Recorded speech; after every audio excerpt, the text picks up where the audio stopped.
Enlargement of prostate ग्रंथि का बढ़ जाना। दोस्तों आज के हमारे वीडियो का यही टॉपिक है। आज मैं आपको बताऊंगा कि पुरुषों में पाया जाने वाला जो रोग होता है प्रोस्टेट ग्रंथि का बढ़ जाना, इनलार्जमेंट ऑफ प्रोस्टेट, ये क्यों होता है, क्या कारण है इसके और इसके लक्षण क्या होते हैं, और सबसे मेन चीज कि इसे कौन कौन सी होम्योपैथी की वो बेहतरीन दवाएं हैं जो आपके प्रोस्टेट ग्रंथि को ठीक करने के लिए पूरी तरह से सक्षम है। तो नमस्कार दोस्तों, मैं डॉक्टर सिद्धार्थ और आपका हमारे इस चैनल में बहुत बहुत स्वागत है। तो चलिए शुरू करते हैं। सबसे पहले आप ये जानिए कि प्रोस्टेट ग्रंथि होता क्या है। तो दोस्तों प्रोस्टेट ग्रंथि जो होती है, हमारा जो यूरिनरी ट्रैक्ट होता है और हमारा जो यूरिनरी ब्लैडर होता है, इसके बीच में वह स्थित होता है। दोस्तों वह ग्रंथि यानी कि प्रोस्टेट ग्रंथि आपके यूरिनरी ट्रैक्ट और हमारे यूरिनरी ब्लैडर के बीच में स्थित होता है।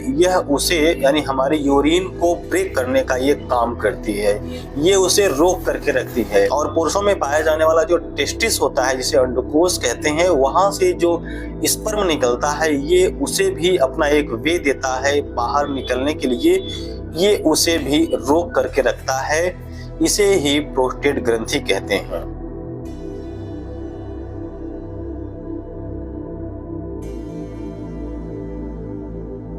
दोस्तों अब मैं आपको बताता हूं कि प्रोस्टेट ग्रंथि यानी कि इनलार्जमेंट ऑफ प्रोस्टेट होने के क्या कारण हैं, कौन कौन से वो कारण हैं जिसकी वजह से प्रोस्टेट ग्रंथि की जो साइज है वो बढ़ जाती है। कौन कौन से कारण है, कारणों को जानना बहुत जरूरी है। दोस्तों अब मैं आपको बताता हूं कि प्रोस्टेट ग्रंथि बढ़ने के कारण क्या है। दोस्तों प्रोस्टेट ग्रंथि बढ़ने के कारण बहुत सारे होते हैं, जैसे कि आपको चोट लग जाना। अगर आपके प्रोस्टेट में चोट लग गई है, अगर आपके यूरिनरी ब्लैडर में चोट लग गई है, या फिर आपके यूरिनरी ट्रैक्ट में अगर चोट लग गई है, तो इन वजहों से भी आपका प्रोस्टेट ग्रंथि बढ़ सकती है। दूसरा कारण होता है कि एज फैक्टर। अगर आपकी उम्र बहुत ज्यादा है, 40 साल के बाद की उम्र वालों को मैक्सिमम देखा जाता है कि उनका प्रोस्टेट की साइज बढ़ी हुई मिलती है।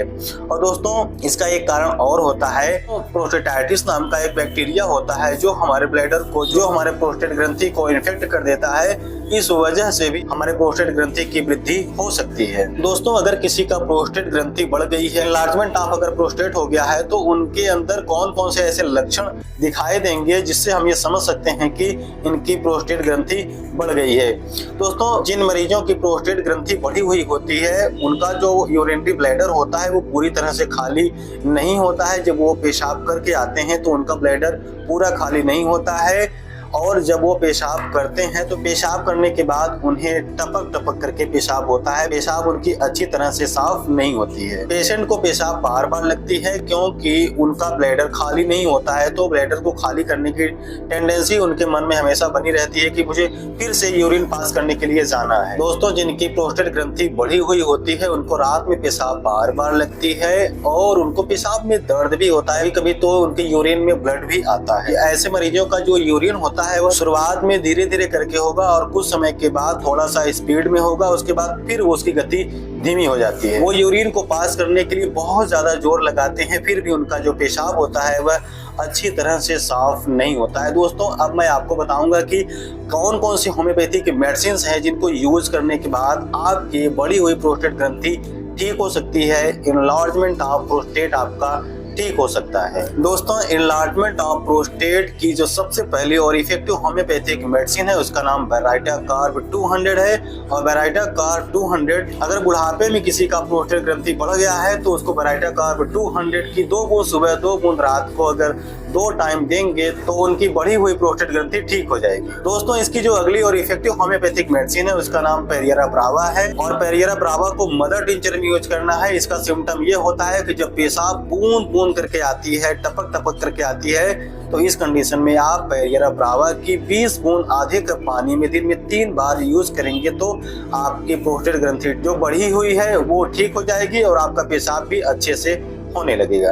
दोस्तों अगर प्रोस्टेट ग्रंथि किसी की बढ़ी हुई है, ओल्ड एज में बढ़ा हुआ है, उनके टेस्टिस में पेन रहता है, छूने से अगर दर्द बढ़ जाता है, तो ऐसे कंडीशन में आप होम्योपैथिक मेडिसिन सेबल सेरुलाटा मदर टिंचर 20 बूंद आधे कप पानी में दिन में 3 बार यूज करेंगे तो प्रोस्टेट ग्रंथि आपकी ठीक हो जाएगी। दोस्तों, प्रोस्टेट ग्रंथि, बढ़ी हुई प्रोस्टेट ग्रंथि को ठीक करने के लिए जो अगली और इफेक्टिव होम्योपैथिक मेडिसिन है उसका नाम सेबल सेरुलेटा मदर टिंचर है। और सेबल सेरुलेटा मदर टिंचर का जो सिम्टम होता है, प्रोस्टेट ग्रंथि बुढ़ापे में बढ़ी होती है, उनके टेस्टिस में भी पेन रहता है, पेशाब उनकी साफ नहीं होती है, पेशाब उनकी रुक रुक करके होती है, प्रोस्टेट के साइड में छूने पर उन्हें बहुत तेज पेन होता है। तो ऐसी कंडीशन में आप सेबल सेरुलेटा मदर टिंचर का 20 बूंद आधे कप पानी में दिन में 3 बार यूज करेंगे तो आपका जो इनलार्ज प्रोस्टेट हुआ है वो ठीक हो जाएगा, पेशाब भी आपका अच्छे से होने लगेगा। दोस्तों, प्रोस्टेट ग्रंथि को ठीक करने के लिए जो अगली और इफेक्टिव होम्योपैथिक मेडिसिन है उसका नाम चिमाफिलम मदर टिंचर है। और चिमाफिलम मदर टिंचर आपको तभी यूज करना है कि जब आपकी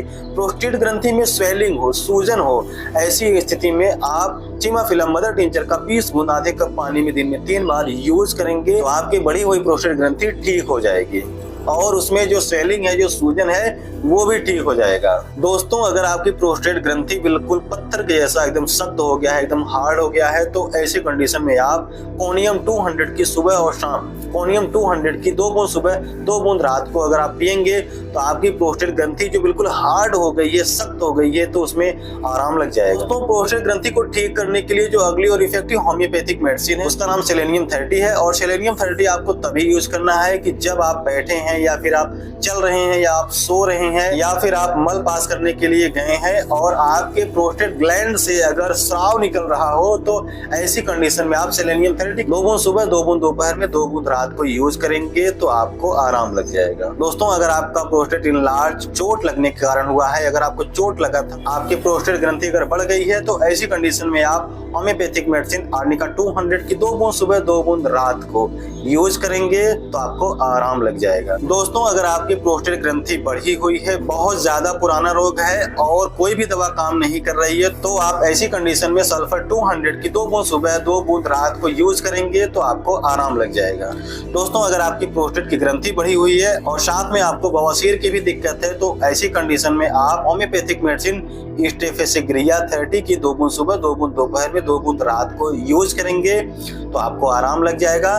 दोस्तों, आज हमने आपको प्रोस्टेट ग्रंथि इनलार्जमेंट के बारे में कुछ जानकारी दी है और इसे ठीक करने के लिए होम्योपैथिक मेडिसिन भी बताई हैं। आशा करता हूं कि मेरे द्वारा दी गई जानकारी आपको अच्छी लगी है। दोस्तों, अगर ये वीडियो आपको अच्छा लगा है तो वीडियो को एक लाइक जरूर कीजिएगा और आप अगर हमारे चैनल पर अभी तक नए हैं, अभी तक आपने हमारे चैनल को सब्सक्राइब नहीं किया है तो आप हमारे चैनल को सब्सक्राइब कर सकते हैं। मैं होम्योपैथी से रिलेटेड इसी तरह के नॉलेजेबल वीडियोज में ले आता रहता हूं और साथ ही साथ मैं आप लोगों को हेल्थ टिप्स भी देता हूं। तो दोस्तों, आज के लिए सिर्फ इतना ही, मिलते हैं किसी और वीडियो में। तब तक के लिए दोस्तों, thank you so much and goodbye, have a nice day.